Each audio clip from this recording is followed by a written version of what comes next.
Pak El Pakam, mari kita buka mosinya. eh, Solusi dalam agama masing-masing tentang pernikahan. Oh iya, Bagaimana? boleh. Oke, bagaimana syarat nikah?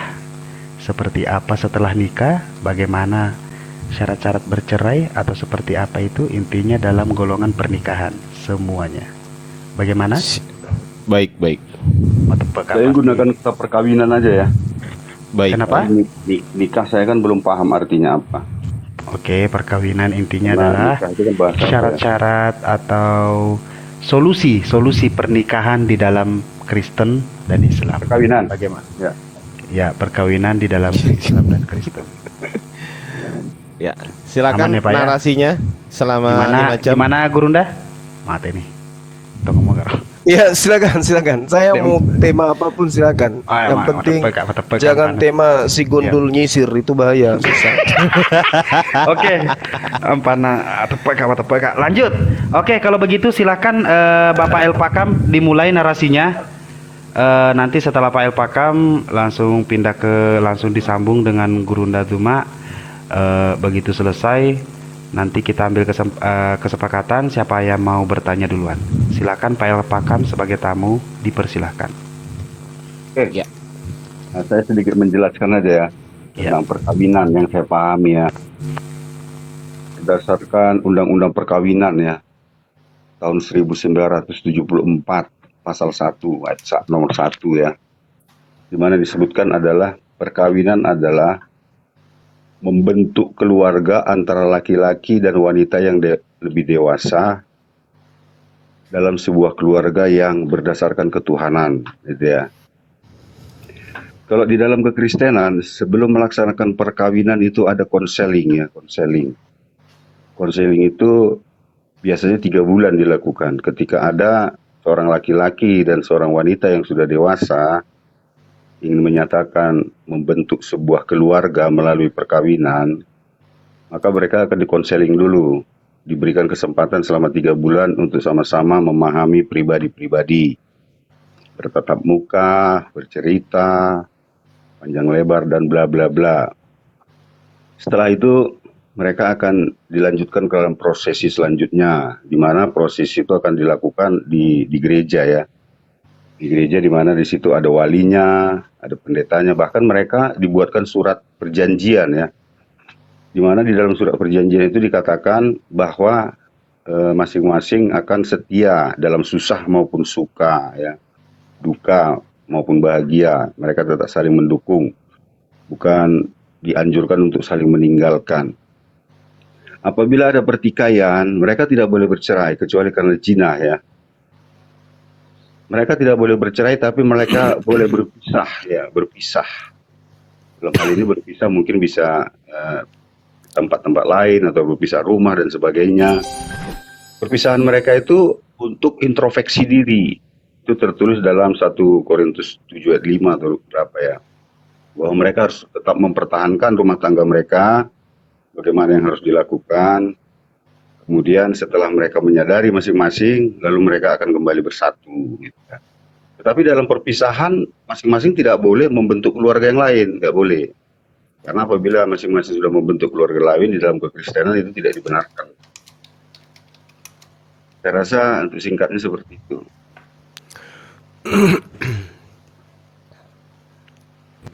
Oke, baik. Silakan Gurunda langsung. Iya. Bismillahirrahmanirrahim. Terima kasih atas kesempatan yang diberikan kepada saya. Tema terkait dengan nikah atau kawin ya di dalam Islam dan Kristen.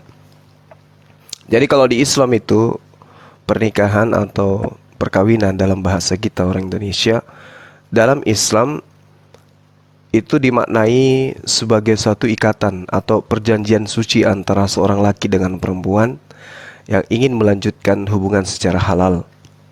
Itu isi daripada pernikahan. Jadi hubungan laki dan perempuan yang tadinya haram untuk melakukan satu interaksi yang melanggar syariat, kemudian melakukan pernikahan untuk menghalalkan yang tadinya haram. Jadi pernikahan dalam Islam itu bukan hanya sekedar memenuhi kewajiban hidup rumah tangga, tetapi juga pernikahan dalam Islam adalah untuk memenuhi apa yang kemudian menjadi aspek datangnya baginda Rasulullah untuk mengajarkan ajaran Islam secara kafah. Jadi pernikahan itu dianggap sah jika di Islam itu ada memenuhi syarat dan rukun-rukunnya. Kedua hal ini penting, tidak boleh ditinggalkan dalam sebuah proses pernikahan dalam Islam. Jadi calon suami istri itu kemudian harus memenuhi rukun, harus memenuhi syarat sah. Al-Quran menjelaskan, bismillahirrahmanirrahim, wa min ayatihi an khalaqalakum min anfusikum azwaja litaskunu ilaiha wa ja'ala bainakum mawaddatan wa rahmah inna fi dzalika laayatil liqaumin yatafakkarun. Dan di antara tanda-tanda kekuasaan Allah, Allah menciptakan untukmu istri-istri dari jenismu sendiri supaya kamu hidup tentram bersamanya. Dan Dia juga telah menjadikan di antaramu, suami maupun istri, rasa cinta dan kasih sayang. Sesungguhnya pada yang demikian itu benar-benar terdapat tanda-tanda bagi kaum yang berfikir. Jadi di Islam itu ada yang disebut rukun pernikahan, syarat sah pernikahan, di antaranya beragama Islam, bukan mahram, ada wali bagi mempelai wanita, kemudian ada 2 orang saksi, kemudian kedua mempelai itu tidak lagi berhaji atau berirham, dan yang terpenting tidak ada paksaan. Nah, seperti itu untuk sementara dari saya. Silakan. Oke. Berarti udah sama-sama jelas di masing-masing sebenarnya punya persyaratan ya. Kalau dalam Kristen ya ada testimoni gereja, formulir pencatatan perkawinan, fotokopi kutipan akta kelahiran, laki-laki dan perempuan, fotokopi kakak, fotokopi wali, kemudian ada dia sebut dengan mas kawin. Cuman memang di sini saya nggak gunakan mas nikah ya, karena ini melaksanakan perkawinan sehingga disebut mas kawin, seperti cincin gitu ya. Kemudian ada wali, kemudian ada surat perjanjian gitu ya. Itu aja sebenarnya persyaratan-persyaratan perkawinan di dalam kekristenan. Lalu dia diberkatinya di gereja. Walaupun ya ini kan kita berbicara tentang ajaran ya, berdasarkan apa yang saya yakini, gereja saya yakini gitu ya. Walaupun mungkin ada gereja-gereja yang lain yang melaksanakan perkawinan itu tidak sesuai seperti yang saya sampaikan, itu tentu terlepas daripada apa yang saya pahami. Karena di dalam kekristenan memang banyak denominasi. Tapi yang ingin saya sampaikan di sini, saya jelaskan adalah denominasi yang saya ikuti selama ini, itu yang bisa saya jelaskan. Saya rasa seperti itu. Kemudian apakah gitu kan? Apakah di Kristen boleh nikah ketika terjadi pertengkaran, kecuali zina ya? Tidak, tetap tidak dibenarkan perceraian. Walaupun mungkin dinamikanya yang terjadi kita lihat banyak ya, banyak orang-orang yang bercerai, Kristen bercerai. Tetapi di dalam gereja yang kami yakini saat ini sepertinya Advent, tidak pernah pendeta menceraikan keluarga oleh karena pertengkaran. Paling mereka hanya dianjurkan untuk berpisah. Kalaupun mereka mau bercerai, itu akan tidak akan pernah direstui oleh gereja gitu. Itu mungkin ya perbuatan oknumnya saja. Oleh karena itu saya hanya menyampaikan bahwa di sini berdasarkan aturan, ketentuan yang sudah disampaikan. Kami tidak akan mencampuri orang-orang yang terlepas ya, ataupun orang yang melanggar aturan-aturan yang sudah ditetapkan oleh gereja. Saya rasa seperti itu penjelasannya. Oke, baik sahabat-sahabat, terutama kepada saudara kita Al-Pakam ini, boleh nggak kita mengerucutkan materi ya? Karena di dalam Islam itu Rasulullah Muhammad SAW memberikan satu penggarisan yang jelas bahwasanya dasar pijakan wanita di dalam hukum pernikahan bisa dijadikan sebagai istri atau suami, itu bisa kemudian jadi laki-laki bisa menjadi suami atau dinikahkan itu ketika dia balik. Balik itu ditandai dengan haidnya seorang wanita dan juga apabila seorang laki-laki itu sudah mimpi basah gitu. Jadi hadis Rasulullah jelas bahwasanya batasan-batasan itu ada. Berdasarkan hadis, kematangan seseorang dapat dilihat dari tanda-tanda kematangan seksualitasnya. Keluar sperma bagi laki-laki, dan untuk perempuan mengalami menstruasi atau haid. Dilihat dari segi usia, kematangan seksualitas setiap orang itu berbeda-beda.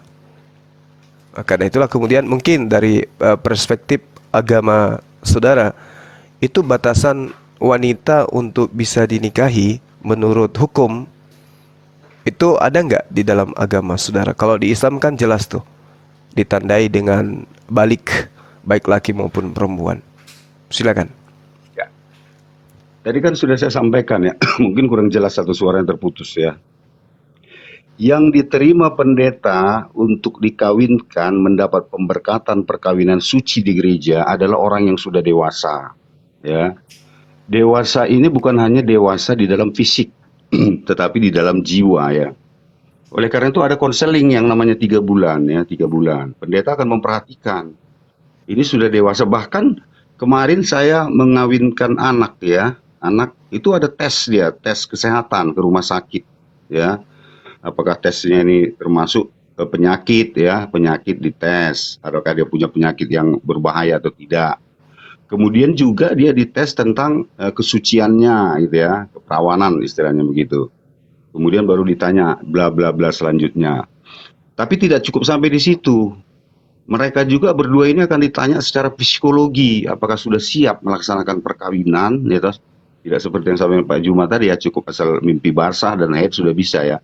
Tetapi dalam Kristen tahapan itu bukan hanya sekedar itu, tapi harus ada juga tahapan tentang pertanyaan-pertanyaan yang berbentuk psikologis. Apakah dia sudah dewasa? Apakah dia sering melakukan ini, melakukan itu? Dari jawaban-jawaban itulah yang akan dirangkum, kemudian disimpulkan mereka boleh atau belum, gitu ya. Belum saatnya melakukan itu. Memang ini aturan di gereja kami, tapi kalau di gereja lain saya nggak tahu ya. Bahkan ditanya juga tentang keyakinannya apa, agamanya apa, gitu. Dia harus sama, gitu. Kalaupun berbeda, harus yang berbeda itu masuk dulu ke dalam keimanan kami gitu. Seperti itu dia penjelasannya. Jadi kedewasaan itu bukan hanya fisik saja ya, tapi harus kedewasaan jiwa gitu. Saya rasa itu yang bisa saya sampaikan. Oke, Pak Alpakam sebentar. Apakah aturan-aturan gereja itu keluar dari aturan dari yang tertulis dalam Alkitab? Silakan Tentu Pak. nggak keluar, tentu nggak keluar. Cuman dia Oke. rincian selanjutnya gitu. Oke. Gitu. Siap. Pemahaman selanjutnya. Tadi kan mosinya jangan sampai Bapak lupa bahwasanya aturan di dalam pernikahan dalam agama masing-masing otomatis diambil dari Alkitab masing-masing seperti apa, seperti tadi Bang Zuma sudah menjelaskan di surah apa seperti apa, mungkin Bapak Alpakam bisa menjelaskan. Silakan dilanjut Bang Zuma. Ada Iya, di betul. kejadian apa ya? Seorang laki-laki akan meninggalkan ibu bapaknya untuk bersatu dengan istrinya gitu. Kalimat itu dia. Itu rujukannya dasarnya. Tetapi tentu kalimat itu kan perlu penjelasan, penjabaran yang lebih rinci, ya kan? Seorang laki-laki yang bagaimana, seorang wanita yang bagaimana, itu kan pemahaman akal-akal kita yang akan apa ya, mengkoreksinya gitu. Saya rasa begitu. Tadi kan sudah saya jelaskan harus dewasa fisik dan dewasa di dalam berpikiran, kejiwaan gitu. Itu dia, Pak. Ya, kalau di Islam itu sangat jelas ya, bukan hanya implementasi daripada apa yang menjadi syarat sah nikah itu bahwasanya dia sudah balik. Bukan hanya itu. Pasal perkawinan itu harus mencakup tentang kematangan biologis, sosiologis, dan juga psikologis. 3 aspek ini tidak bisa kemudian dihilangkan. Makanya di Islam itu ada nasihat perkawinan. Rasulullah Muhammad SAW menjelaskan bahwa 3 aspek ini itu adalah cakupan yang kemudian menjadi syarat mutlak terhadap sahnya satu pernikahan. Biologis, sosiologis, dan juga psikologis. Makanya Rasulullah mengatakan, wahai para pemuda, jika kalian telah mampu, maka menikahlah. Sungguh menikah itu lebih menenteramkan mata dan kelamin. Bagi yang belum mampu, maka berpuasalah, karena puasa bisa menjaga sebagai tameng bagi keduanya. Nah, ini artinya bahwa di dalam Islam hal-hal yang seperti ini pun diatur. Wahai pemuda, jika kalian telah mampu dalam hal apa? Biologis, sosiologis, dan juga psikologis. Itu adalah satu yang harus kemudian menjadi keteguhan di dalam menyatukan antara dua jenis manusia dalam membentuk mahligai rumah tangga. Ini nggak bisa tidak. Oleh karena itulah kemudian kalau Al-Quran menjelaskan manusia dicipta, wa min ayatihi an khalaqalakum min anfusikum azwaja, dengan tanda kekuasaan Allah memberikan kemudian umat Islam, manusia, istri, pasangan, dan seterusnya. Maka aspek itu diuraikan di dalam hadits bahwa pemuda atau pemudi yang telah mampu kemudian untuk menikah, maka nikahlah. Itu perintah. Berarti dalam hal ini hukum Islam itu jelas. Nah, sedangkan kalau di dalam kitab saudara tidak ada diuraikan hal-hal seperti ini, maka jelas sekali itu menyimpang dari konsep yang Yesus ajarkan, bahwa ketika Roh Kudus datang, dia akan membimbing engkau dalam setiap kebenaran. Nah, sekarang kalau kita minta data syarat sah nikah di dalam pengajaran yang katanya datang adalah Roh Kudus mengajarkan segala hukum, itu kalau tidak ada berarti bukan di sana jatahnya Roh Kudus itu. Kalau hal-hal yang sangat penting kayak begini itu tidak berdasar terhadap kaidah-kaidah yang didatangkan oleh Roh Kudus, ternyata tidak ada di dalam kitab saudara, ya saya semakin ragu dengan itu. Sedangkan di Al-Quran jelas, Al-Quran itu adalah sesuatu az-zikr yang kemudian ditugaskan kepada Rasulullah Muhammad SAW untuk diterangkan, litubayyinah, kepada siapa? Linnasi, kepada manusia. Dijelaskan, diuraikan, diterangkan, diuraikan apa yang ada dalam Al-Quran itu kepada seluruh umat manusia. Implementasinya ada di dalam hadits. Nah, kalau saudara mengatakan tidak ada, berarti ya ini dari mana? Hukum-hukum seperti itu kok munculnya bukan dari kitab suci, tapi hukumnya muncul dari orang-orang yang dibuat sendiri.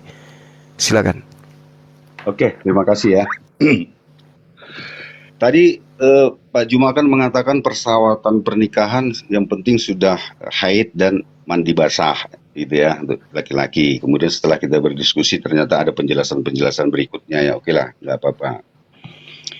Tapi begini, tadi Pak Juma mengatakan bahwa ada nasihat perkawinan. Saya belum pernah mendengar atau melihat atau mengetahui kapan ulama memberikan nasihat perkawinan kepada kedua calon mempelai. Oke, nanti bisa Pak Juma sampaikan lah. Tetapi saya sudah menjelaskan dari tadi, kami ada nasihat perkawinan itulah di dalam saat konseling itu ya, 3 bulan ya. Bahkan sebelum mereka melaksanakan perkawinan, di gereja juga diumumkan sampai 3 kali itu ya. Pengumuman pertama, si A dan si B akan melaksanakan perkawinan pada tanggal sekian. Apakah ada yang keberatan? Kalau tidak ada, lanjut. Nanti ada pengumuman kedua, ya kan? Sampai berikutnya, kemudian sampai ke pengumuman ketiga. Kalau sampai ke pengumuman ketiga juga tidak ada yang keberatan, maka ini sudah diambil satu poin ya, bahwa mereka sudah boleh melaksanakan perkawinan, gitu ya kan. Kemudian tentang peraturan-peraturan, seperti yang Pak Juma sampaikan, ada peraturan-peraturan yang dituliskan di dalam hadits. Kami juga memiliki hal yang seperti itu, walaupun mungkin polanya berbeda ya. Kami memiliki traktat ya, traktat ataupun doktrin-doktrin yang dihimpun oleh bapak-bapak gereja menjadi sebuah sepakatan untuk melaksanakan sebuah perkawinan, gitu ya. Dan itu dilontarkan kepada umum gitu. Apakah kira-kira persyaratan-persyaratan yang kita lakukan ini diterima oleh umum atau tidak gitu. Itu dia sepertinya, memang sangat ada. Memang di dalam Bible tidak dijelaskan secara rinci ya. Oleh karena itu kami juga punya kitab-kitab panduan-panduan lain yang berbentuk traktat ataupun doktrin-doktrin, ya itu yang kami pelajari, dan memang itu ya dihimpun oleh para ulama berdasarkan tuntunan dan bimbingan ya Roh Kudus menurut keyakinan kami. Kenapa kami katakan demikian? Karena ketika kami ingin melaksanakan istilahnya rapat ataupun apalah istilahnya itu senantiasa kami diawali dengan doa dulu, berdoa dulu, baru berbicarakan masalahnya itu, barulah ditimbulkan sebuah kesimpulan.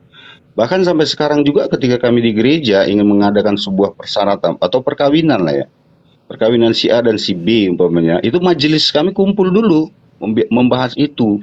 Itu gimana ini anak ini? Gimana dia ceritanya? Bagaimana? Begitu dia.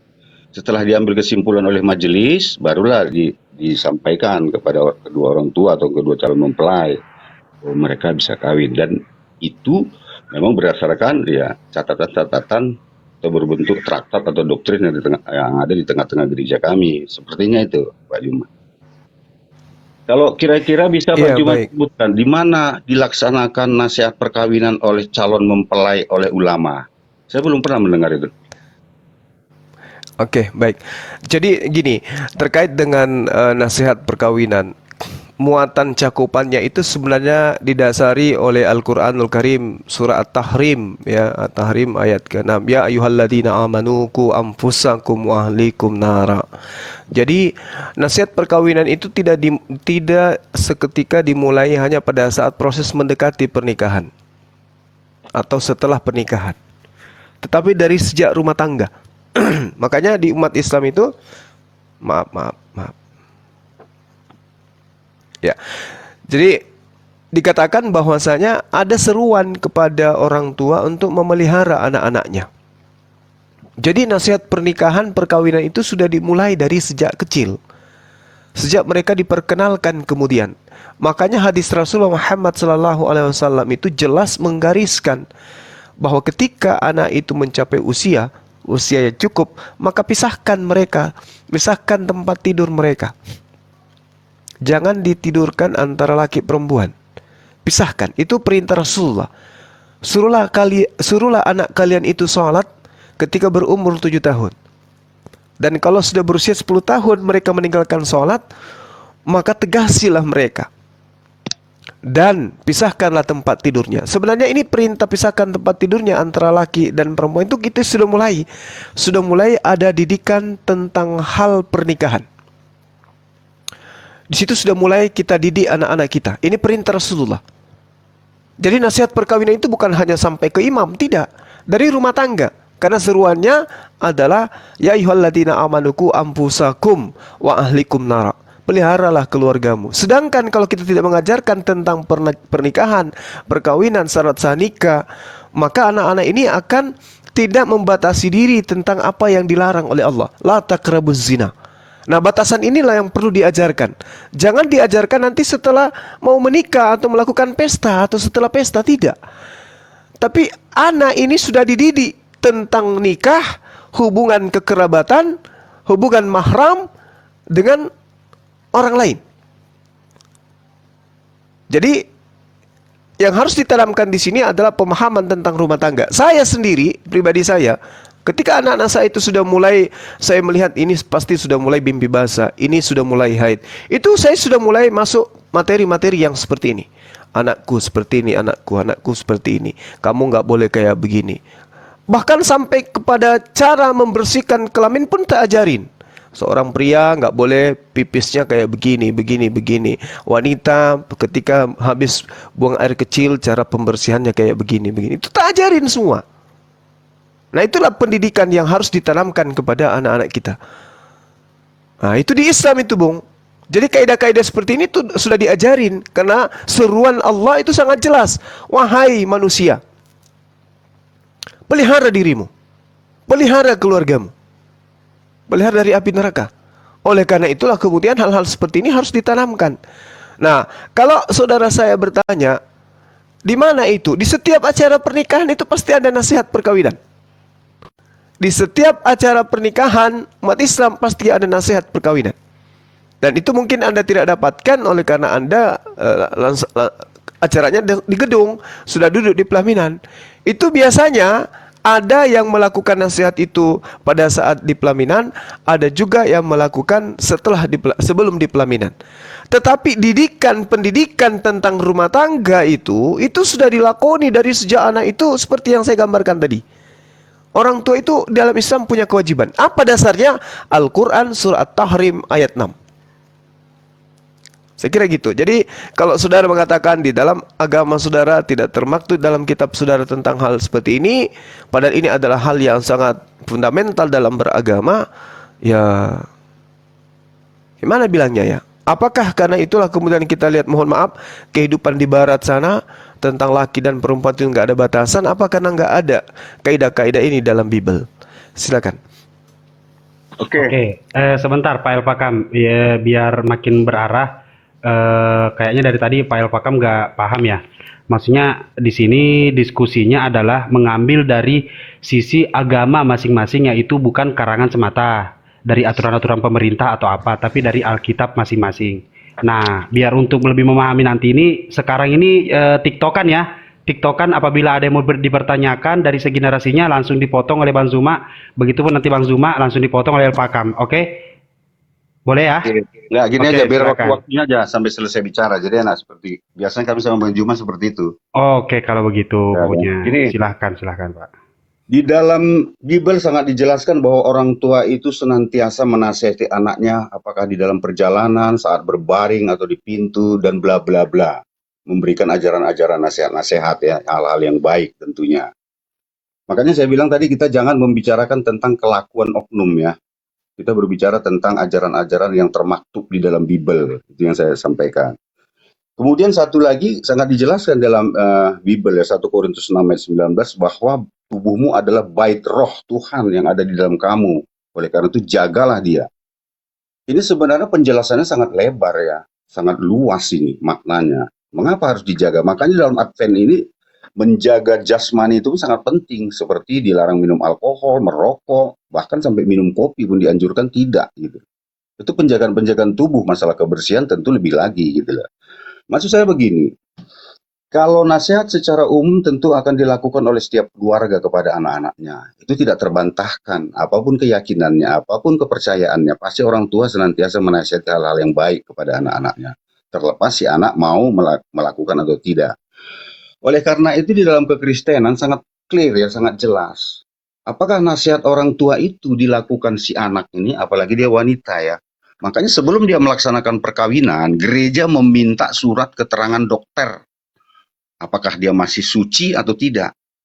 Apakah dia berpenyakit atau tidak? Itu jelas. Apakah di dalam Islam ada surat keterangan dokter sebelum melaksanakan perkawinan? Itu nanti silakan jelaskan ya. Kemudian, apakah kemudian tadi nasihat perkawinan ya? Nasihat perkawinan secara umum sudah disampaikan ya di tengah-tengah keluarga. Tetapi spesifik di dalam kekristenan sangat-sangat prinsip ya. Sehingga sebelum kedua calon mempelai itu melaksanakan perkawinan, ada diberi waktu 3 bulan konseling ya untuk pengenalan. Secara umum mereka sudah tahu gitu ya, secara umum perkawinan ini harus begini, harus begini, harus begini, harus begini. Tetapi kedua calon mempelai ini kan tidak tahu karakternya masing-masing. Oleh karena itu diberikan waktu 3 bulan oleh pendeta untuk memberikan karakter, untuk mempelajari karakter masing-masing. Sehingga ketika dia menjelaskan, oh ya calon istri saya karakternya begini, begini, begini, saya bisa menerimanya. Si istri nanti juga akan mengatakan gitu, oh ternyata calon suami saya begini, begini, begini karakternya. Saya juga bersiap menerimanya, begitu. Tetapi apakah di dalam Islam ada istilah yang namanya pacaran itu loh? Pacaran dalam hal ini tidak saya maksudkan untuk berpegangan tangan ya, bukan berpegangan tangan, berpelukan, bercium-ciuman bukan ya. Tapi pacaran ini adalah untuk saling mengenal pribadi masing-masing melalui komunikasi. Ya, itu dia. Itu yang ingin saya tegaskan di sini. Bagaimana umpamanya kalau di dalam Islam sendiri tidak ada pacaran, bagaimana kemudian mereka akhirnya apa gitu? Lalu tiba-tiba dinikahkan, tidak saling mengenal, bahkan ada nama istilahnya masih pakai apa itu ya, cadar itu ya, sampai nggak dilihat wajahnya, nggak dilihat bagaimana apanya, bagaimana kemudian nanti apakah dia kegemukan, kekurusan, apakah sesuai dengan budi yang saya maksud gitu kan? Ini kan sangat-sangat apa? Kalau Kristen tidak, dia terlihat utuh, fisiknya seperti ini, kulitnya seperti ini, rambutnya seperti ini, tingginya seperti ini, gitu kan jelas dia.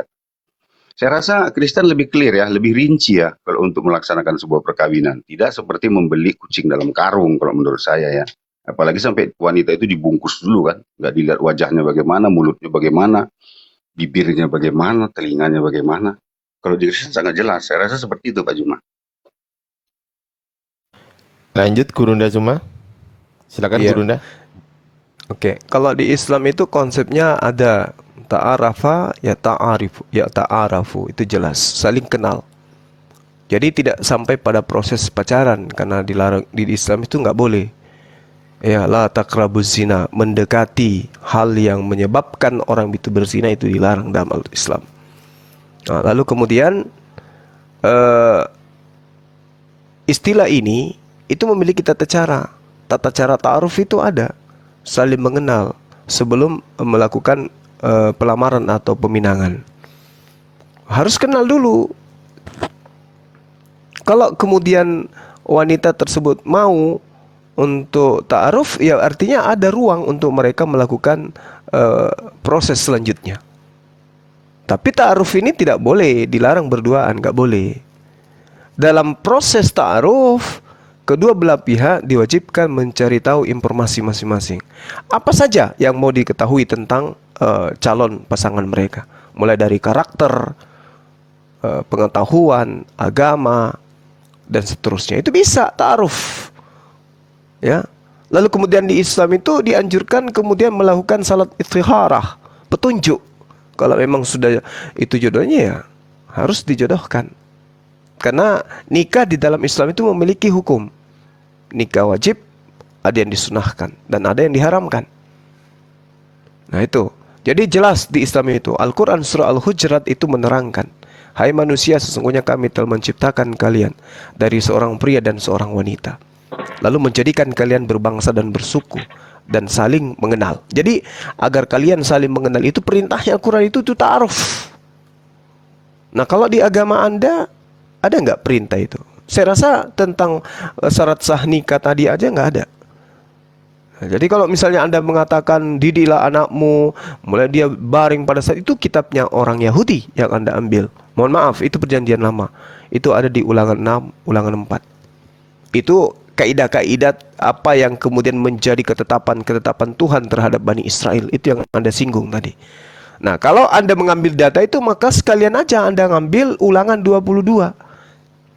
Apabila seseorang bertemu dengan seorang gadis yang masih perawan dan belum bertunangan, lalu pria tadi memaksa gadis itu tidur dengan dia alias memperkosa, dan keduanya kedapatan, maka haruslah laki-laki yang sudah memperkosa gadis tersebut memberikan 50 shikal perak kepada ayah gadis itu.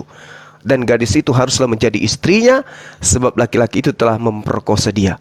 Selama hidupnya tidak boleh laki-laki itu menyuruh dia pergi. Seharusnya kalau ditanya syarat sah nikah di agama Anda itu, kalau masih mengambil ajaran-ajaran dari kitab Yahudi, ambil juga ini.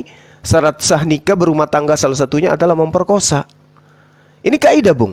Kaidah itu adalah ikatan, aturan, ketetapan.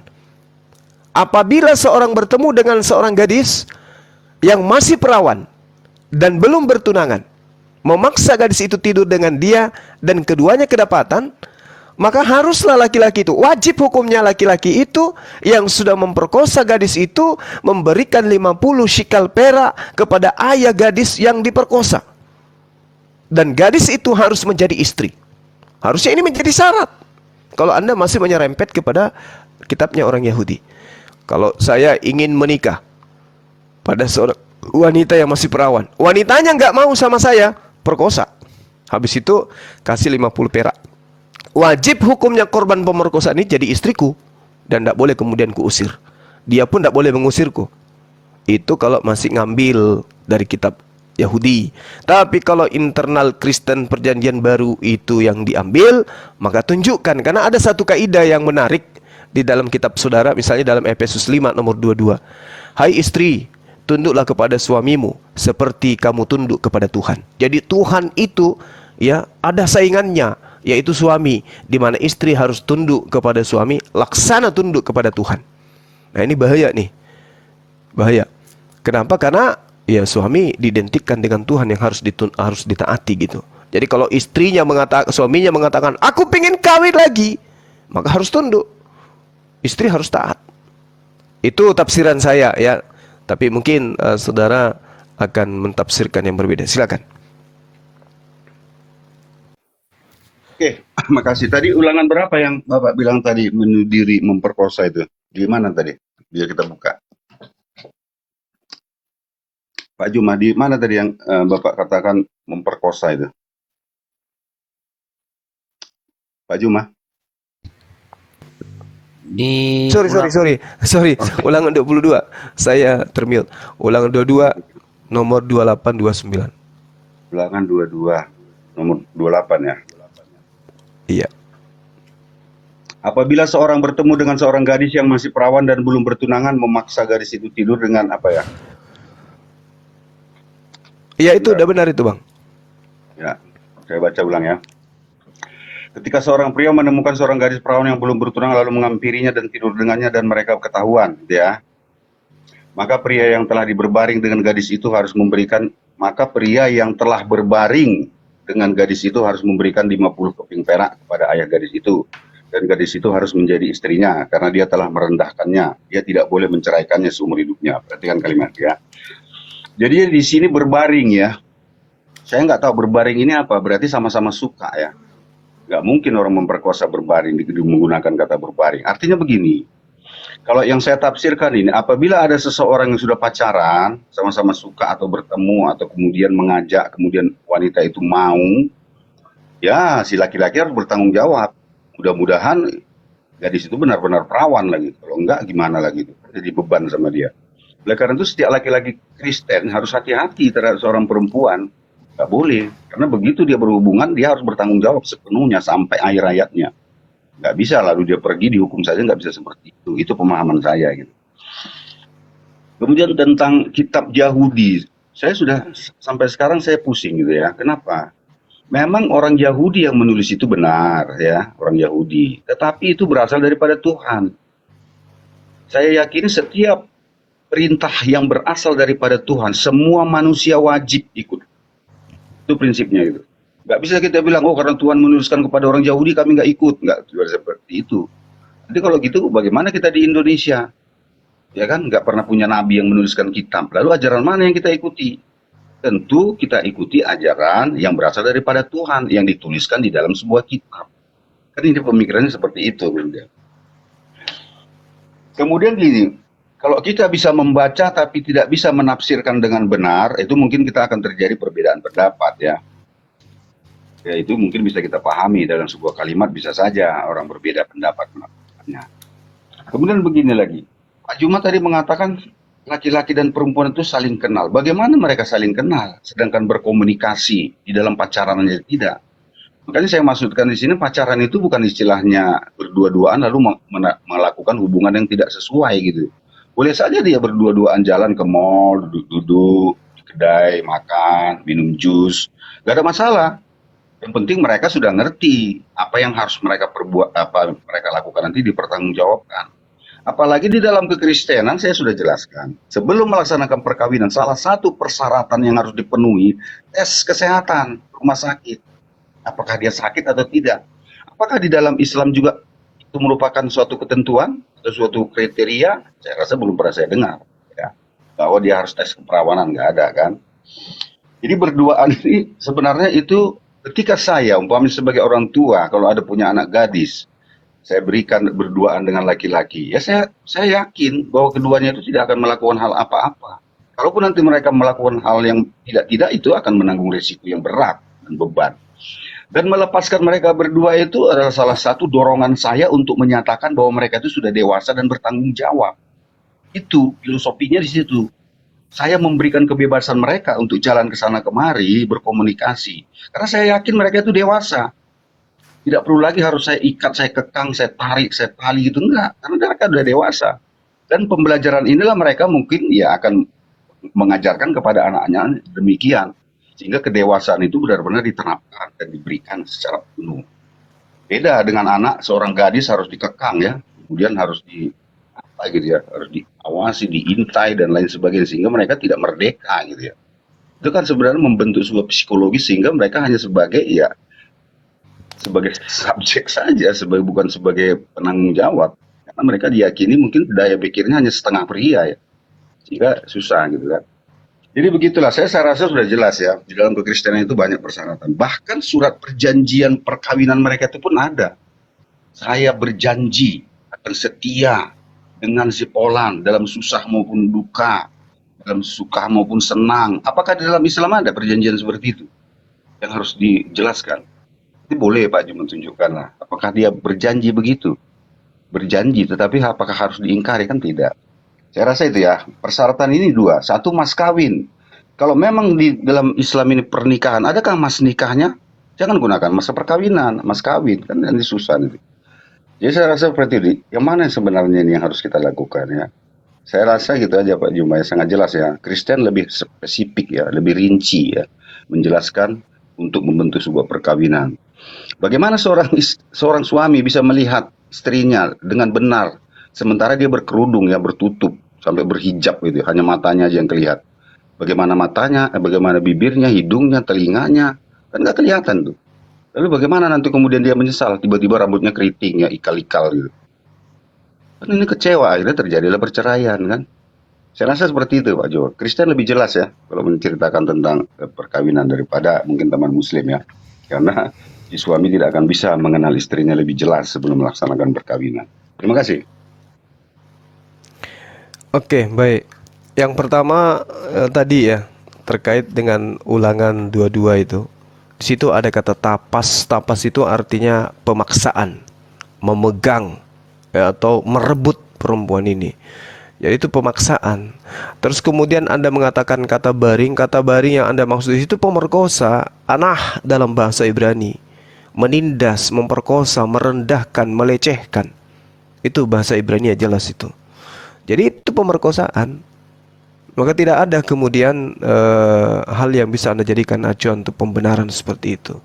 Kemudian terkait dengan yang saudara paparkan, bahwa harus kemudian seperti yang Anda uraikan. Saya katakan kepada saudara, di dalam agama Anda mungkin secara rinci wanita itu harus diperiksa kelaminnya perawan ataupun tidak. Di Islam itu tidak kayak begitu. Kenapa? Karena jauh sebelumnya di Islam sudah dilarang merusak keperawanan sebelum kemudian mereka suami istri. Wanita lah ikrah dikatakan tidak bisa mendekati. La taqrabuz zina, jangan kau melakukan, jangan kau mendekati zina. Berarti keperawanan itu harus terjamin. Karena memang sudah dasarnya ada perintahnya. Gak perlu diperiksa-periksa lagi. Kalau sudah mendapatkan hal yang ini berarti kan itu pilihan. Makanya ta'aruf, dikenal dulu. Bagaimana latar belakangnya wanita ini? Bagaimana kehidupan sehari-harinya? Dengan siapa aja dia bergaul? Apa latar belakangnya? Dia dari keluarga seperti apa? Kalau fisik itu nomor 3. Yang terpenting itu adalah agamanya. Ya. Fisik itu bukan urusan yang utama. Sama ketika di Ulangan 22 tadi. Jika seorang pria mengambil seorang istri setelah tidur dengannya, tidak menyukainya dan memfitnahnya serta menjelek-jelekkan dia dengan mengatakan saya menikahi wanita ini, tetapi ketika saya mendekatinya saya tidak menemukan bukti keperawanannya, maka ayah ibu perempuan muda itu harus membawa kepada para ketua kota di pintu gerbang bukti bahwa dia masih perawan. Ayahnya akan berkata kepada para ketua, aku menikahkan putriku dengan pria ini tapi dia tidak menyukainya. Sekarang ia telah memfitnahnya dan berkata, aku tidak menemukan putrimu perawan, tapi bukti keperawanan putri saya. Kemudian orang tuanya akan memperlihatkan kain itu dengan para tetua kota, dan tetua-tua kota harus membawa orang itu dan menghukumnya. Mereka harus mendenda dia 100 shikal perak dan memberikan kepada ayah perempuan muda itu. Karena laki-laki ini telah mencemarkan nama perawan Israel.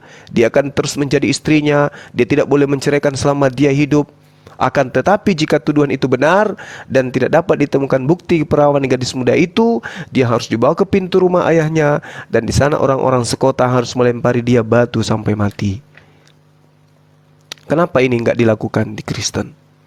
Ketika menemukan ada yang tidak perawan, kenapa enggak kemudian dilempari batu hingga mati? Ya karena itu perbuatan sia-sia. Periksa-periksa perawan itu, orang kalau sudah saling cinta, ya siapa suruh rusak perawan sebelum menikah? Makanya di Islam itu kaidahnya jelas. La taqrabuz zina. Makanya didikannya itu sangat jelas. Kalau sesama saudara aja sudah dipisahkan tempat tidurnya, apalagi yang bukan mahramnya, bukan keluarga intinya, gak boleh. Makanya di Islam itu wanita ya perawan, intinya seperti itu. Wanita sebelum menikah wajib hukumnya perawan. La taqrabuz zina, wajib hukumnya. Kalau ada yang melakukan satu tindakan yang merusak keperawanan mereka di luar nikah, yaitu dosa zina. Gak perlu diperiksa. Itu pilihan. Dan belum ada di Islam menikah malam pertama tidak perawan dicerai. Nggak ada itu di Islam, nggak ada. Nggak ada. Artinya bahwasanya di Islam itu ya mayoritas pasti rata-rata perawan. Nah sekarang kalau di agama Anda kenapa tidak diperhatikan ini? Ketika ada yang kemudian tidak perawan, lempari sampai mati. Kenapa nggak diperhatikan? Nah termasuk ulangan 22 yang tadi 28, 29. Jadi kalau ada yang mau menikah ya perkosa aja. Anda nggak bisa kemudian mengatakan oh, itu baring. Enggak, itu perkosa. Bahasa Ibraninya ana. Ana itu artinya melecehkan, menindas, memperkosa, pelecehan seksual. Itu jelas itu. Bahasa Ibraninya jelas. Jadi nggak bisa kita lari dari situ. Mau dibaringkan diperhalus enggak. Itu ada kata pemaksaan juga di sana. Jadi saudara saya, kalau saudara mengatakan terinci tapi buatan manusia, bukan kaidah yang dibuat oleh Tuhan. Sementara perintahnya Roh Kudus akan datang membimbing ya kepada setiap kebenaran. Nah, mana di dalam kitab saudara tentang itu? Kan tidak ada. Kalau di Islam kan sudah sangat jelas tuh. Di dalam hadis diuraikan apa yang kemudian menjadi pencanangan di dalam rumah tangga. Ya ayyuhalladzina amanu qu anfusakum wa ahlikum. Ini keluarga ini. Anak-anak harus dididik kemudian untuk bagaimana mereka itu menjauhkan diri dari persinahan. Nah, tentang surat perjanjian, di surat nikahnya umat Islam itu tertera sumpah, tertera janji sebagai seorang suami dan juga janji dan sumpah seorang wanita istri kepada suami. Itu tertera, tertulis itu di kartu nikahnya umat Islam. Nah, saking kokohnya suatu ikatan rumah tangga.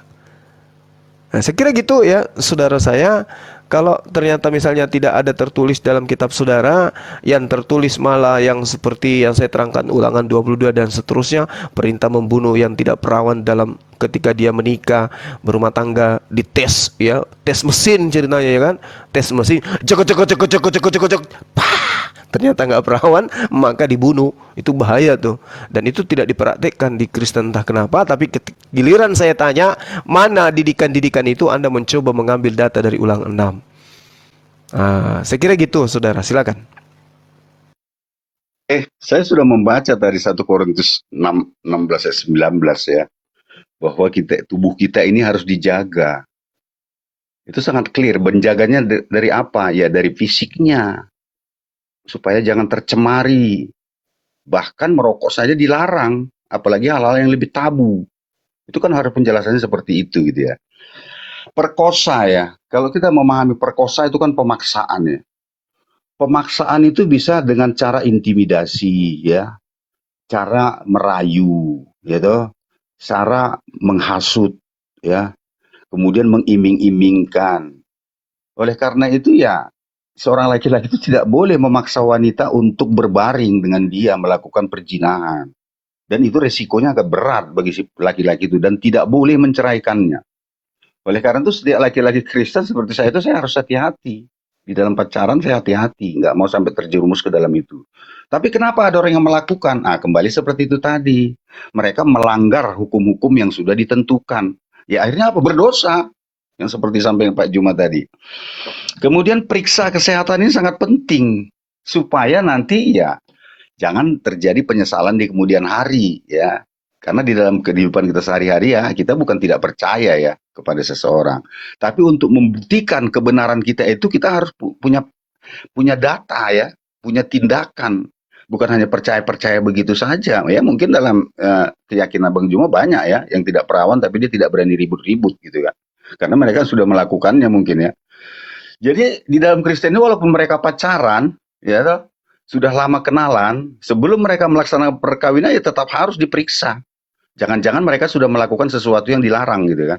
Oleh karena itu mereka akan mendapat hukuman dan mereka tidak dibenarkan mungkin. Kalaupun mereka mau kawin ya keluar dari gereja Advent. Begitu dia ajarannya tegas gitu. Gak main-main dalam hal ini. Ya. Jadi sangat jelas ya. Tapi kenapa di Islam tidak memerlukan itu? Pak Juma mengatakan bahwa urusan fisik itu ketiga gitu. Ini aneh. Sementara perkawinan itu selain mempersatukan jiwa, ya mempersatukan tubuh. Ya kan antara kita gitu. Bagaimana supaya kita itu nanti enak ke belakangnya begitu. Saya rasa jelas ya. Kemudian tentang tadi dikatakan bahwa dia akan dirajam atau dibunuh atau apa ya ketika dia ada yang Pak Juma bacakan. Itu lagi salah satu bukti ya menjelaskan bahwa Kristen ini tidak boleh berdusta atau memfitnah. Hukumannya berat. Apabila seorang laki-laki memfitnah istrinya tidak perawan, ternyata dia perawan, ya hukumannya berat. Begitu juga sebaliknya gitu. Makanya sangat jelas. Ayat-ayat yang Pak Juma bacakan itu sangat membuktikan bahwa Kristen ini sangat tidak boleh berdusta, apalagi fitnah. Itu kalau kita ambil makna daripada ayat yang Pak Juma bacakan tadi itu. Oleh karena itu kita ya begitu berumah tangga jangan coba-coba memfitnah atau jangan coba-coba berdusta, makanya perlu tes. Kalau dia sudah dites, nah itu nggak mungkin lagi karena itu dokter ya, nggak mungkin dokter itu bohong karena mereka punya kode etik ya. Dan itu sangat-sangat dipertanggungjawabkan mereka dalam hal ini. Saya rasa ya sangat jelas ya. Makanya di dalam Islam ini kenapa tidak ada tes keperawanan? Maksudnya apa? Apakah saling-saling percaya begitu saja? Oke, kita boleh saling mempercayai. Tetapi kepercayaan itu kan harus didukung oleh bukti supaya lebih kuat. Ke depannya kita enak, gitu, nyaman gitu. Saya rasa seperti itu Pak Juma. Oke. Eh, Sangat menarik ya. Sangat menarik apa yang saudara paparkan. Tapi yang saya uraikan itu adalah sesuatu yang berasal dari kitabnya orang Yahudi. Anda mengatakan dilarang, tapi ini perintah. Kalau dia memperkosa, kalau dia menceraikan justru tidak boleh, harus dinikahkan. Jadi wanita ini sudah diperkosa, setelah itu kemudian dipaksa menjadi istri dari pemerkosa. Kira-kira gimana itu? Nah, sedangkan kalau Anda mengatakan di Islam seperti yang saudara jelaskan, di agama Anda misalnya tidak boleh melakukan sesuatu yang membuat cemar, tapi faktanya di dalam kitab Anda itu kan jelas tuh. Dan tidak semua orang bisa mentafsirkan secara positif. Terbukti bagaimana, mohon maaf, kelakuan teman-teman Kristen ya dalam kehidupannya, dalam hal ini hubungannya dengan sesama manusia, lawan jenisnya, bahkan sesama jenisnya. Bagi orang yang suci semuanya suci. Tetapi bagi orang najis dan bagi orang yang tidak beriman, satupun tidak ada yang suci. Karena baik akal maupun suara hati mereka najis. Ini kalau dijadikan tafsiran, maka semua bisa suci. Bagi orang suci semuanya suci. Jadi apapun yang dilakukan suci. Kan gitu. Lalu kemudian kalau Anda melihat dalam 1 Korintus 7, saudara-saudara, inilah yang kumaksud, yaitu waktu telah singkat. Karena itu dalam waktu yang masih sisa ini, orang-orang yang beristri harus berlaku seolah-olah mereka tidak beristri. Jadi ini perintah ini. Orang yang sudah punya istri ya harus merasa nggak punya istri. Kalau tidak punya istri, ya kan bisa menikah lagi. Ini jadi dasar pijakan orang-orang di Kristen yang masih mau menikah. Dan itu kita banyak lihat kok. Belum diceraikan istrinya, menikah lagi. Kenapa? Ada dasar pijakannya dalam kitabnya mereka, yang mereka tafsirkan sesuai dengan apa yang mereka alami dalam kehidupan mereka.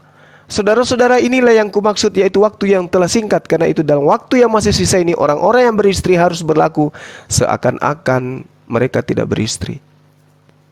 Ya bujang dong. Kan begitu. Sebagai bujang ya boleh dong dia melakukan itu. Nah, di 1 Korintus 7 pun dikatakan, tetapi jikalau seorang menyangka bahwa ia tidak berlaku wajar terhadap gadisnya, jika gadisnya itu telah bertambah tua, dan ia benar-benar merasa bahwa mereka harus kawin, baiklah mereka kawin, kalau ia menghendakinya. Hal itu bukan dosa. Ini apa maksudnya data ini?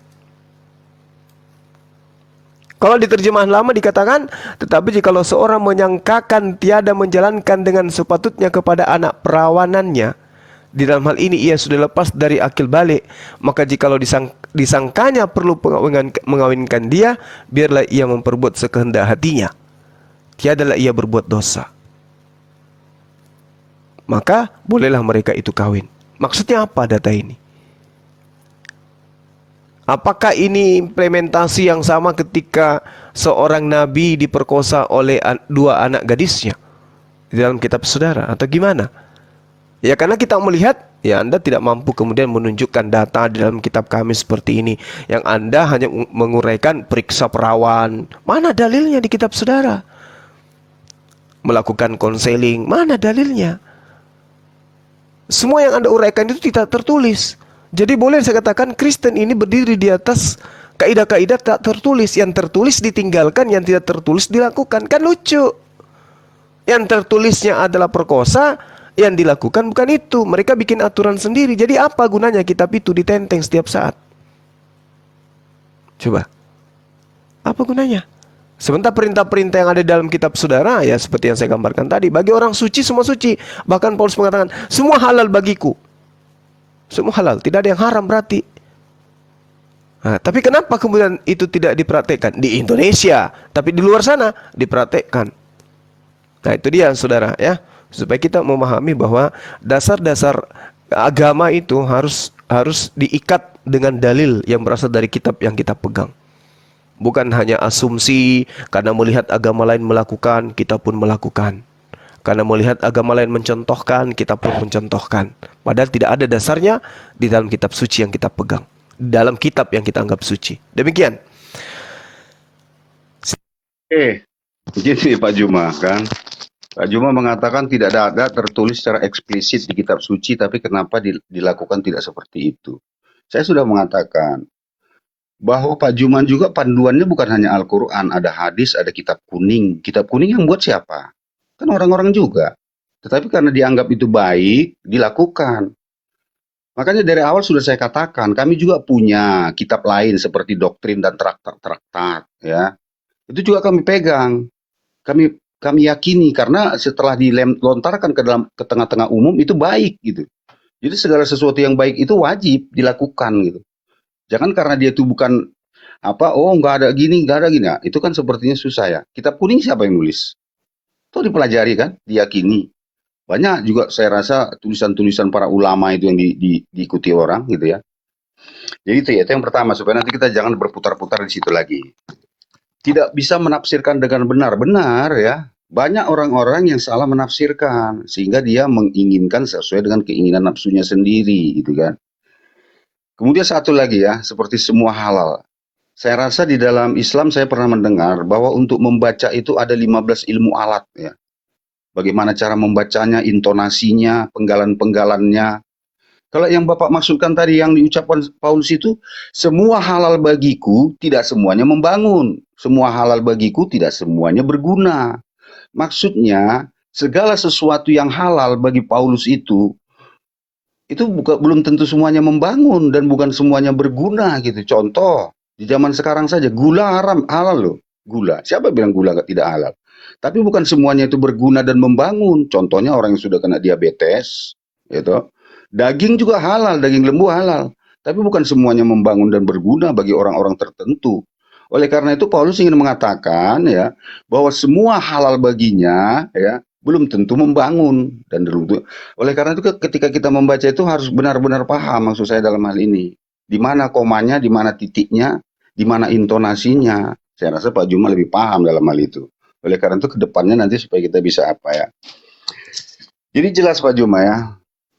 Saya jelas, sangat-sangat jelas. Saya sudah clear menjelaskan itu. Tapi ternyata Pak Juma tidak bisa menjawab. Hanya berdasarkan kepercayaan ya. Tetapi kepercayaan itu kan harus dipenuhi dengan beberapa fakta mendukung. Sehingga kepercayaan dan keyakinan itu terpenuhi, gitu, tertuntaskan. Tapi oke lah. Pak Juma tidak pernah menunjukkan di mana ada perjanjian. Itulah surat janji perkawinan atau pernikahan di dalam Islam. Nggak ada. Hanya akad nikah aja, surat nikah, keterangan. Gitu. Tapi kalau dalam Kristen ada surat pernyataan ditandatangani. Yang menandatangani itu kedua mempelai, wali, dan pendeta. Dan itu akan dipertanggungjawabkan mereka ketika mereka ingkar akan perjanjian itu gitu. Oleh karena itu ya, tetapi terlepas daripada kita manusia bisa saja orang melakukan kesalahan, tapi bukan itu yang mau saya poin. Tetapi yang ingin saya uraikan di sini tentang aturan-aturan dan tata cara perkawinan. Si pelanggarnya ya jangan kita paksakan bahwa dia melaksanakan ajaran agama, tidak. Pelanggar itu yang melanggar, dia berdosa gitu. Saya rasa itu Pak, sangat jelas saya rasa saya menjelaskan ya. Ingat, di dalam kekristenan ini ada lagi panduannya seperti doktrin dan traktat ya. Itu nanti harus saya bawa nanti kalau bila perlu apa. Tapi kalau di Google pun udah banyak itu syarat-syarat perkawinan di dalam kekristenan itu. ada konseling dan lain sebagainya. Dan saya gitu, Pak. Oke, jadi yang saudara minta itu semuanya ada dalam buku nikah. Itu terdokumentasi dalam buku nikah itu. Ya, ada yang warna merah, ada yang warna hijau tua ya. Itu dalam buku nikah itu ada lengkap semua, janji, sumpah seorang istri, dan itu di apa? Ditandatangani suami istri, ditandatangani oleh KUA. Jadi tidak ada yang kemudian Islam itu terlewatkan. Nah, terkait dengan kitab kuning ya. Kitab kuning itu bahasannya apa? Membahas tentang fikih, membahas tentang akidah, membahas tentang akhlak, membahas tentang tata bahasa. Ada kitab Riyadhus Shalihin, Bulughul Maram, Akhlakul Karimah, Safinatun Najah, dan seterusnya. Itu kitab kuning. Kitab kuning itu adalah sebuah kitab yang mana cakupannya adalah membahas tentang ayat-ayat Al-Quran dan hadis-hadis sahihah. Tak ada masalah. Dan itu bukan dianggap sebagai kitab suci, bukan karangan dalam arti kata oh ini ada dibuat lantas kemudian dianggap sebagai hadis. Tidak. Itu adalah kitab-kitab hadis, membahas tentang hadis, membahas tentang Al-Quran. Ada tafsir, ada ilmu Al-Quran, bahkan sampai ilmu sosial, muamalah, itu diajarkan di situ. Jadi bukan hal yang menjadi sebuah hal baru, tidak. Tapi metodologi penyampaian Al-Quran, metodologi penyampaian hadits, itu kemudian sehingga para ulama ketika berbicara tentang fikih, maka mereka membuat buku, membahas tentang jual beli misalnya, kitabnya ini. Membahas tentang warisan, kitabnya ini. Seperti itu. Artinya, cakupan daripada hadis itu adalah implementasi uraian daripada Quran. Litubayyina linnas, kan jelas tuh. Al-Quran datang sebagai pokok hukum. Pokok hukum ini kemudian diuraikan oleh Nabi, karena beliau yang diberi tugas untuk menjelaskan isi pokok itu. Maka uraiannya disebut hadits. Bil bayyinati waz-zubur wa anzalna ilaika dzikr litubayyina linnasi ma nuzzila ilaihim wa la'allahum yatafakkarun. Al-Quran didatangkan kepada Nabi Muhammad SAW untuk beliau uraikan kepada seluruh umat manusia apa yang harus manusia lakukan. Itu perintah. Jadi dua hal ini adalah dua hal yang terkait yang tidak bisa dipisahkan satu sama lain. Karena isi daripada hadis adalah isi Quran. Muatan daripada hadis itu adalah uraian daripada Al-Quran. Contoh, ini sudah sering saya katakan. Ketika ada perintah kemudian sholat. Inna sholati tanha 'anil fahsya'i wal munkar. Sesungguhnya sholat itu adalah suatu perbuatan ibadah, tindakan ibadah, prosesi ibadah yang membuat pelakunya ya terlepas dari perbuatan keji dan mungkar. Nah, lalu bagaimana perintah sholat itu? Bagaimana dilakukan ibadah sholat itu? Prosesinya seperti apa? Rasulullah kemudian mengatakan, Sallu kama ra'aitumuni usalli. Sholatlah kalian seperti kalian melihat aku sholat. Maka apa yang diuraikan tentang sholat, uraiannya ini disebut hadits, penyampaian Rasulullah. Tata caranya dipraktekkan oleh beliau. Nah, itulah yang disebut hadits. Jadi kalau saudara saya kemudian mengatakan tidak ada kaidah-kaidah itu, Anda keliru. Justru yang Anda paparkan tadi itu sesuatu yang tidak tertulis. Nah, sedangkan yang tertulis tidak dipraktekkan. Nah, ini menjadi hal yang menarik gitu ya. Intinya pada kesimpulannya adalah agama Kristen membentuk suatu prosesi di dalam agamanya tidak berdasar terhadap apa yang tertuang dalam kitabnya. Artinya dia buat-buat sendiri, entah itu karena meniru, entah itu karena melihat, atau itu inisiatif sendiri. Nah, sedangkan kitab sucinya sepi pemberitaan tentang hal-hal yang dilakukan. Berbeda dengan Islam. Saya kira begitu ya, saudara. Mungkin materi ini kita tutup dan kita lanjutkan ke materi yang lain. Kalau teman-teman masih mau melanjutkan, di tempat saya ini udah pukul 3. Yang pada intinya apa yang kita bahas ini adalah satu hal yang sifatnya edukasi kepada dua umat Islam dan juga Kristen untuk menjadi pelajaran. Silakan. Mungkin ini kesimpulan terakhir ya. Pak Juma tidak menjelaskan di surat nikah itu adakah tanda tangan orang tua dan saksi atau wali dan sebagainya. Saya belum pernah jawab. Kemudian kitab kuning ya, membahas Al-Quran dan hadis. Sudah saya sampaikan, kita memiliki pola yang sama walaupun mungkin judulnya berbeda ya. Kalau Bapak mengatakan kitab kuning, kami mengatakan doktrin. Ada kitab doktrin kami. Di situ juga membahas tentang Bibel, penjelasan-penjelasan, uraian-uraian, seperti itu gitu loh. Tapi saya ada satu sedikit gini ya. Ada sebuah hadis yang saya baca bahwa Nabi Muhammad berkata ya, aku tinggalkan dua hal kepadamu dan kamu tidak akan tersesat bila mengikutinya. Tapi ternyata ada kitab lain yang harus diikuti seperti kitab kuning penjelasan-penjelasannya gitu. Lalu ini berapa kitab sebenarnya? Tapi oke lah, mungkin Pak Juma kata, oh itu penjelasan begini, oke. Hadis adalah kitab yang menjelaskan Al-Quran. Seharusnya sudah klop kedua itu. Tapi kenapa ada lagi kitab yang lain menjelaskan tentang Al-Quran dan hadis lagi? Yang Pak Juma katakan tadi kitab kuning gitu ya. Tapi oke lah, nggak apa-apa. Kita sama-sama punya kitab ya. Ya, istilah kitab lain selain daripada kitab suci ya. Pak Juma juga punya kitab lain selain kitab suci yang disebut hadis. Tetapi ternyata ada lagi kitab yang lain. Padahal Nabi Muhammad sendiri mengatakan dua hal, yaitu Al-Quran dan hadis. Tetapi ada lagi kitab yang lain yang nggak ada masalah. Kemudian hadis sebenarnya harusnya sudah cukup ya. Sudah cukup dia menjelaskan tentang Al-Quran. Ya, apa yang dimaksudkan gitu ya. Tetapi kenapa harus ada kitab yang lain? Itu nanti silahkanlah, nggak masalah. Kemudian saya juga mau tahu, apakah di dalam hadis itu dijelaskan ya? Dijelaskan bagaimana tata cara sholat, bagaimana cara ucapan-ucapan doanya gitu kan. Apakah itu terdapat di kitab kuning atau terdapat di hadis? Tapi saya rasa ya nggak perlu dibahas, karena ini juga selesai ya persoalannya. Saya rasa begitu Pak Juma ya, judul perkawinan di dalam Kristen sangat jelas ya. Sangat jelas ya, itu bisa kita baca nanti di doktrin penjelasannya. Bagaimana caranya, bagaimana harus dilakukan, apa-apa saja persyaratannya. Sangat banyak lah, mulai dari konseling untuk pengenalan si wanita, apakah rambutnya keriting atau botak. Karena kalau dia berkerudung kan kita nggak tahu itu rambutnya gimana, apakah berketombe atau bagaimana ya, apakah mungkin dia borokan gitu kan. Oleh karena itu dia harus dilihat secara umum, bisa dilihat. Ya kan, walaupun tidak harus menelanjangi tubuhnya, enggak. Cukup berpakaian resmi, kemudian kita lihat, setidaknya wajahnya bisa kita lihat. Ataupun kakinya bisa kita lihat, apakah penuh dengan kurik-kurik atau enggak. Bagaimana dengan wanita yang dibungkus? Kan kita susah. Akhirnya pernah ya, seseorang menceraikan istrinya karena ternyata istrinya itu punya sakit kusta ya. Nah ini kan jadi masalah kan. Bagaimana terjadi hal seperti itu ya? Karena dia tertutup, wanitanya tertutup gitu. Sehingga diceraikan walaupun baru 1 hari ya menikah dengan si wanita tersebut. Di Kristen tidak akan terjadi seperti itu. Karena dia sudah melihat fisik istrinya bagaimana. Tidak dibungkus ya dengan hijab gitu ya. Hanya dia cukup ya berpakaian resmi aja. Saya rasa begitu Pak Juma ya. Di Kristen ini sangat jelas lah ya. Sangat jelas lah untuk ketika kita ingin mengambil seorang wanita, sangat bisa kita pandang secara visual, kita udah tahu. Lalu dilengkapi lagi dengan konseling ya, tentang pemahaman kejiwaan daripada pasangan masing-masing. Saya rasa seperti itu Pak Juma. Terima kasih. Oke, baik ya, saudara kita ya, atas paparannya terkait dengan syarat sah nikah perkawinan di dalam Kristen. Ya memang jelas, udah jelas sekali memang. Oke teman-teman, silakan. Mungkin ada yang mau ditambahkan, waktu dan tempat dipersilahkan.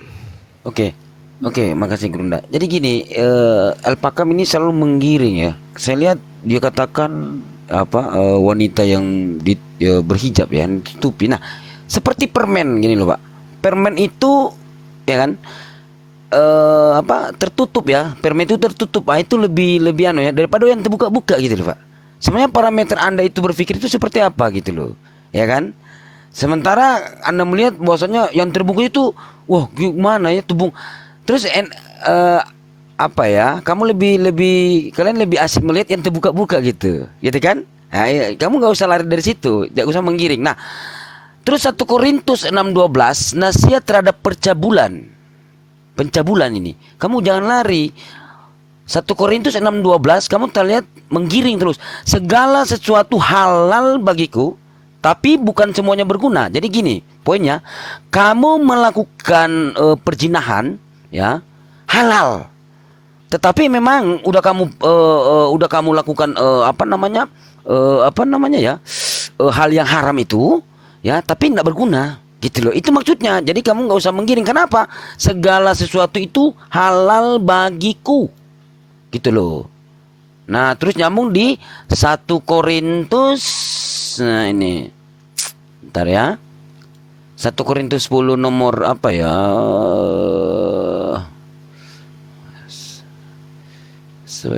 Bentar ya. Jadi di sini poinnya di sini bentar ya, Pak. Elpakam 1 Korintus 6:12 terus 1 Korintus 10:23. Segala sesuatu diperbolehkan. Benar. Tapi bukan segala sesuatu berguna. Jadi walaupun tadi kau melakukan hal yang haram, ya, yang berzina itu, ya, kenapa? Segala sesuatu halal bagimu. Walaupun tak berguna, tapi halal. Jadi apapun kau buat itu halal. Kau berzina, kau ya kan? Kau ya berbuat perbuatan-perbuatan yang melanggar. Nah, dikatakan sama Paulus itu halal gitu loh. Terus kamu menggiring bahwasanya bukan seperti itu maksudnya. Oh. Dari tadi saya melihat penggiringan terus, makanya kamu disebut giring asumsi. Silakan. Jadi begini Pak, kan sudah saya jelaskan ya, kalau kita cara membacanya salah, maka akhirnya akan salah. Saya sudah katakan, saya baca ya, 1 Korintus 6:12. Cara membacanya begini Pak, supaya nanti kita itu jangan salah gitu loh. Ya, segala sesuatu halal bagiku, perhatikan ya, intonasinya perhatikan ya. Segala sesuatu halal bagiku, tetapi bukan semuanya berguna. Jadi di sini Paulus bukan mengatakan segala sesuatu itu kuhalalkan, bukan. Jadi segala sesuatu yang halal bagi Paulus ya, tetapi bukan semuanya berguna. Begitu Pak penjelasan kami kekristenan ini, supaya nanti Bapak jangan salah baca gitu loh. Jelas Paulus tidak pernah menghalalkan semuanya. Dia nggak pernah makan daging babi, ya. Dia tidak pernah memakan udang karena dia orang Yahudi. Jadi kita harus paham siapa yang berbicara dan apa yang diucapkannya. Tetapi kalau umpamanya orang yang tidak beragama bicara, oke lah kita tafsirkan seperti itu. Ini tapi Paulus yang sudah memiliki keyakinan dasar Yahudi, yang mengharamkan babi, unta, kelinci, belut, lele, dan sebagainya. Jadi ketika dia berbicara itu kita sebenarnya sudah ngerti apa yang dimaksudkannya gitu. Itu nggak mungkin dia menghalalkan segala sesuatunya gitu. Jadi oleh karena itu mari kita dengarkan, kita lihat siapa yang berbicara. Contohnya kalau ada teman muslim mengatakan segala sesuatu halal bagiku, ya kan, tetapi bukan sesuatu, kita udah ngerti apa yang halal baginya gitu loh. Nggak mungkin orang muslim bilang babi itu halal kan, nggak mungkin. Jadi seperti itu dia Pak. Jadi di sini berbicara tentang makanan itu ya itu. Kan saya sudah jelaskan, banyak yang halal, tetapi tidak berguna bagi kita. Contoh orang yang sakit diabetes, gitu. Nggak mungkin berguna baginya gula. Tapi gula itu halal. Tapi bagi dia juga itu halal, tapi tidak berguna. Begitu Pak cara membacanya. Saya tidak menggiring, saya menjelaskan, ya, menjelaskan tentang apa yang Bapak pertanyakan tentang kitab suci saya. Bukan malah Bapak yang menyimpulkan. Ini kan jadi kebalik jadinya Pak. Oke ya Pak ya. Saya hanya mempertanyakan ya. Saya mempertanyakan tentang di mana ada tentang persyaratan-persyaratan perkawinan itu. Siapa saja saksinya? Apakah mereka sudah punya surat perjanjian? Bagaimana bla bla bla ini kan kurang kan? Kalau di Kristen kan sudah lengkap. Bahkan sampai detail-detail hal-hal kecil-kecil juga diuraikan. Itu semuanya tujuannya untuk kebaikan kedua pasangan. Saya rasa seperti itu, Pak. Oke ya. Jadi Bapak tadi kalau saya dengar Bapak mengambil hukum-hukum perkawinan itu di perjanjian lama. Padahal kalau kita lihat di Galatia 3:13, Galatia 2:16 itu telah dibatalkan, Pak. Hukum Taurat itu telah dibatalkan. Jadi ngapain Bapak ambil dari situ? Yang diminta tadi di dalam perjanjian baru kan. Nah Bapak mengambil tadi di perjanjian lama. Padahal itu udah batal semua. Udah batal. Karena dibatalkan oleh Paulus. Galatia 3:13, Galatia 2:16 itu batal semua itu. Tidak dibenarkan melakukan hukum-hukum itu. Setelah yang baik-baik Bapak ambil di dalam perjanjian lama. Padahal udah dibatalkan Paulus. Nah makanya Paulus mengatakan 1 Korintus 6:12, nasihat ini bukan nasihat Pak. Kalau perikopnya bukan nasihat makan ini Pak. Perikopnya nasihat percabulan.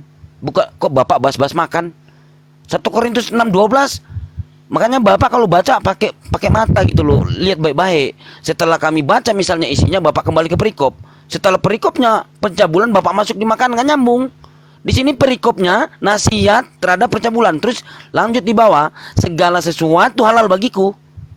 Jadi percabulan apapun yang kau buat itu halal, kan gitu. Lah kami membaca loh, gitu. Nah, Bapak tadi hukum perkawinan diambil perjanjian lama, padahal udah dibatalkan, udah nggak ada itu. Makanya Paulus mengatakan 1 Korintus 6:12 nyambung. Gitu karena dia udah batalkan. Galatia 3:13, Efesus 2 nomor 15, Galatia 3:13, Efesus 2:15, Galatia 2:16. Batal semua itu, Pak. Setelah ada begini ditanya Bapak tarik dari sana, padahal udah dibatalkan. Makanya Bapak dinamakan ginting asumsi. Kan gitu, silakan. Kita nggak usah nyerang pribadi Pak, nanti susah ya kan. Jangan terlalu emosi, santai aja kita ya. Santai Pak, lagi ngerokok ini saya. Oke ya, begini Pak ya. Oke, kita baca berita nasihat terhadap percabulan ya. Oke. Jadinya ini maknanya segala sesuatu halal bagi Paulus itu belum tentu berguna. Contohnya ya, perkawinan itu kan halal bagi Paulus ya. Tapi dia merasa tidak berguna itu karena dia ingin fokus di dalam penginjilan. Begitu dia Pak menjelaskannya kalau kita tarik ke dalam perilaku ya, atau bukan makanan. Oke. Jadi banyak hal-hal yang halal di dalam perkawinan yang tidak berguna menurut Paulus baginya. Karena nanti bisa mengganggu konsentrasinya dalam penginjilan. Itu yang pertama. Kemudian kita baca dulu tentang Efesus 2 ayat 15. Tapi Bapak jangan lupa membacanya dengan benar, ya kan, dengan cermat di dalam Matius 5 ayat 17. Gitu? Ini biar saya bacakan dulu ya Pak ya. Nanti supaya Bapak bisa paham nanti mana yang dibatalkan itu loh. Kita baca dulu ya Matius ya. Jadi makanya kadang-kadang ketika kita membaca tidak agak teliti, susah dia nanti. Tahu ini. Janganlah kamu menyangka bahwa aku datang untuk meniadakan hukum Taurat atau kitab para nabi. Aku datang bukan untuk meniadakannya, melainkan untuk menggenapinya. Lihat tuh ya, menggenapi, bukan membatalkan Pak ya. Jadi di mana yang mau dibatalkan? Karena aku berkata kepadamu, sesungguhnya selama belum lenyap langit dan bumi ini, satu iota atau satu titik pun tidak akan ditiadakan dari hukum Taurat sebelum semuanya terjadi. Perhatikan itu.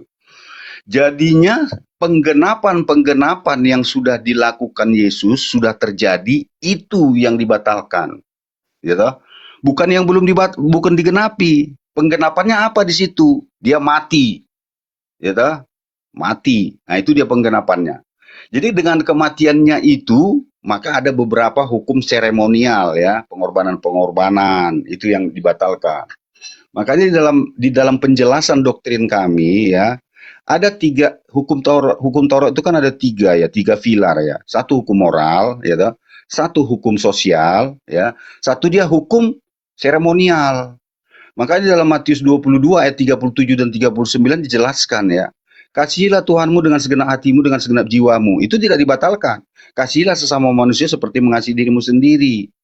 Jadi pemahaman dan penjelasan kami yang dibatalkan itu adalah hukum-hukum seremonial. Seperti pengorbanan, ya kan? Bla bla bla, seperti liturgi-liturgi. Ya itu yang dibatalkan. Kalau Bapak perlu mendapatkan penjelasan dari saya. Dan itu bisa Bapak tanya ke gereja saya.